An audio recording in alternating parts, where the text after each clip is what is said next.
ইয়া আল্লাহ, ইটা কিতাবা ই কারবারটা তো শেষ সাইট হইছে। আজকে দেরি হইরা ঘুমাইছিলাম, শেষ সাইতে আর হইতাম পারি না। এখন 9টার সময় ঘুম থেকে উঠতে দেখি জানালায় রোদ, উকি দিয়ে দেখি আরে বাবা, এয়ার কুলারের উপরে বরফের চাক্কা, ঘরের চালে গাছের ডালে সকলটা সাদা হয়ে গেছে। আবার সূর্যও আছে, রোদও আছে। অবশ্য বরফ এখন পড়েন না। দেখি বাইরে গিয়া দেখি কি অবস্থা, নিচে যাইতে হইব।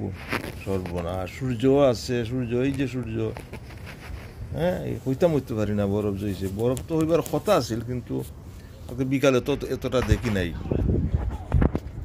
দেখরাই নিবা কি সাদা হইছে, হ্যাঁ কি পর্যন্ত পড়ছে দেখুনি। চলাচলের রাস্তা একটু কম থাকলেও মাঠে দেখরাইনি কি পর্যন্ত পড়ছে। এটা আমরা চিলড্রেন পার্ক, সকলটা সাদা হয়ে গেছে। বা আল্লাহ, আল্লাহ জানুন অন্যান্য শহরে কি অবস্থা। নিউ ইয়র্কে 3 ইঞ্চি হইলে অন্য শহরও ওই জায়গায় 3-4 ফুট। এরার যে কি কষ্ট, কি অবস্থা। আমরার অত কষ্ট নাই রে বা। মেঘ হইলে হালকই শেষ হয়ে যাইব, মেঘ না হইলে 1 সপ্তাহ রাস্তাঘাট বিশ্রী থাকবো আর কি। তুলনামূলক এখানে ঠান্ডা কম, 60 গতরে দেয়া বাইরে গেছি। এখন বড় সমস্যা হইল হুশ কইরা চলন লাগবো, নইলে আচার পটল খাইয়া কোমর ভাঙ্গা যাইব, স্লিপ করে বেশি বরফের মাঝে। সাবধান রে ভাই, সাবধান। ক্যানাডার খান্দার যে দেশগুলো আছে, যে স্টেটগুলো আছে, এরার তো চলাফেরা বড় অসুবিধা, চলতেই পারে না। আমরা তো চলতাম পারি, কোনো সমস্যা হয় না, বুঝে মানুষের চলাফেরা করে, কোনো অসুবিধা নাই। এখন হয়তো মনে হয় এভারেজে হই, যদি আর কি এভারেজে যদি হই আর কি 3 ইঞ্চি পড়ছে, কোনো 4 ইঞ্চি, কোনো 2 ইঞ্চি। আমি এভারেজে হইলাম 3 ইঞ্চি পড়ে গেছে। তো আমরা এখানে 3 ইঞ্চি হইলে অন্যান্য শহরও যেমন বাফেলো, কানাডার খান্দার যেটা, এটা 3 আর 4 তুই যায় রে বা। এই কষ্ট মানুষের, অনেক দিন কষ্ট থাকে। আবার পরিষ্কার করে করতে পারি তো, আমরা তো এটা লাগেন না।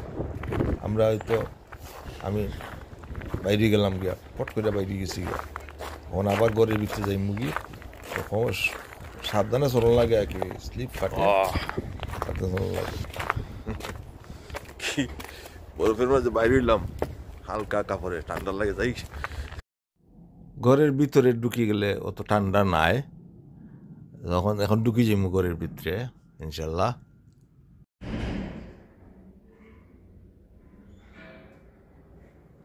বাইরে সাদা সাদা। এখন ঘরের ভিতরে নিচতলায় আছি। খুদা হাফেজ।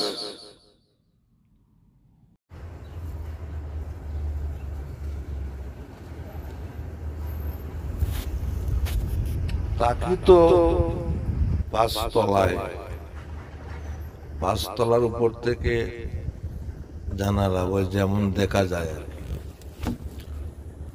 ভালো করে দেখতে গেলে নিচে নামতে হয়। তো দেখেন গাছের মধ্যে বরফ জমছে। যাই হোক, ভালো থাকবেন আপনারা। খুদা হাফেজ আমার প্রিয় বন্ধুরা। আমার জন্য দোয়া করবেন, আপনাদের জন্য দোয়া রইল। আল্লাহ হাফেজ।